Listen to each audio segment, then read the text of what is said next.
चप्पल चोर। एक गांव में चमकचंद नाम का एक चप्पल चोर रहता था। वो अच्छे कपड़े पहनकर गांव में ठाट से घूमता था। इस तरह लोगों को उस पर शक नहीं होता था। वो हर रोज मंदिर जाते समय पुराने रबड़ के चप्पल पहनकर जाता था।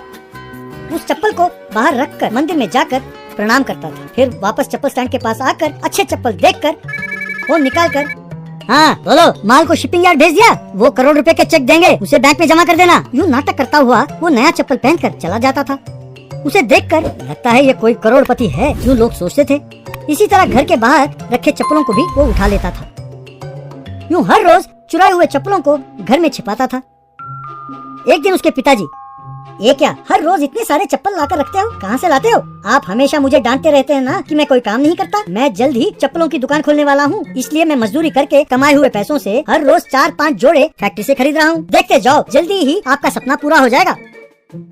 अरे आजकल मुझे ये सपना बार बार आ रहा है कि पुलिस तुम्हें पकड़ कर ले जा रही है। वो सपना सच ना हो बेटा, प्लीज। चमकचंद सहम गया। यूँ हर रोज चप्पलों के गायब होने पर गांव वाले पुलिस स्टेशन गए। सर, हर रोज हमारे चप्पल गायब हो रहे हैं। नए चप्पल खरीदने के लिए पैसे न होने के कारण हम नंगे पैरों ही घूम रहे हैं। आपको किसी तरह चोर को पकड़ना होगा।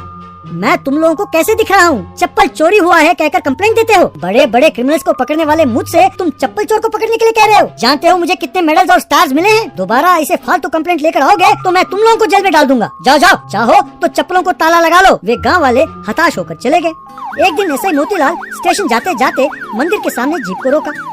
आज एसपी साहब स्टेशन आ रहे हैं, वो मेरे प्रमोशन के बारे में बात करने वाले हैं। मैं जाकर भगवान को प्रार्थना करके आता हूँ, तुम स्टेशन जाकर तैयारी करो।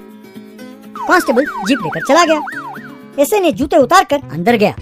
तभी चमकचंद वहाँ आया। अपने चप्पल उतारकर वहाँ के नए चप्पल पहना।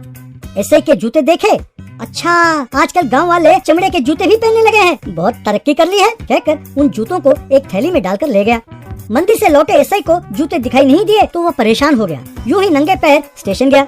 उसे देख एसपी, ये क्या, मैं समझता था कि तुम एक डिसिप्लिन ऑफिसर हो, पर तुम स्टेशन नंगे पैर आ रहे हो जैसे अपने घर में आ रहे हो। ये तो सरासर मेरा अपमान है। तुम्हारा प्रमोशन कैंसिल कहकर चला गया। एसआई मोतीलाल के समझ में नहीं आया कि ये सब क्या हो रहा है। वो दंग होकर देखता रह गया। अगले दिन गांव वालों को बुलाकर, मुझे माफ करें, मैं जान गया हूँ कि चप्पल के बिना कितनी तकलीफ होती है कहकर नया चप्पल निकाला।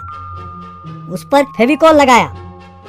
आप इसे मंदिर के बाहर रखें, वो इन्हें जरूर पहनेगा। बाद में गांव में ये चप्पल किसने पहना है उसे ढूंढे, वो जरूर पकड़ा जाएगा।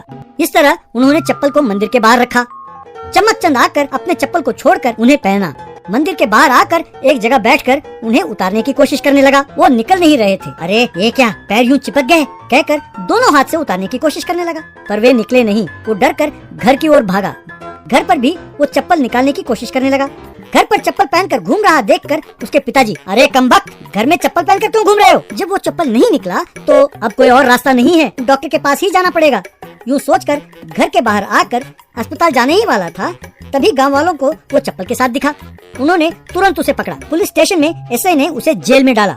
क्यों बे, तुमने सोचा कि चप्पल जूते चोरी करोगे तो तुम्हें कोई पकड़ेगा नहीं?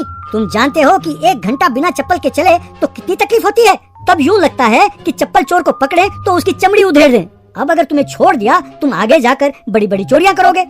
इसीलिए तुम्हें मेंटल काउंसलिंग के लिए एरवाड़ा मेंटल हॉस्पिटल भेज रहा हूँ। चमकचंद ने सोचा भी नहीं था कि इसका परिणाम ऐसा भी होगा और वो अफसोस करने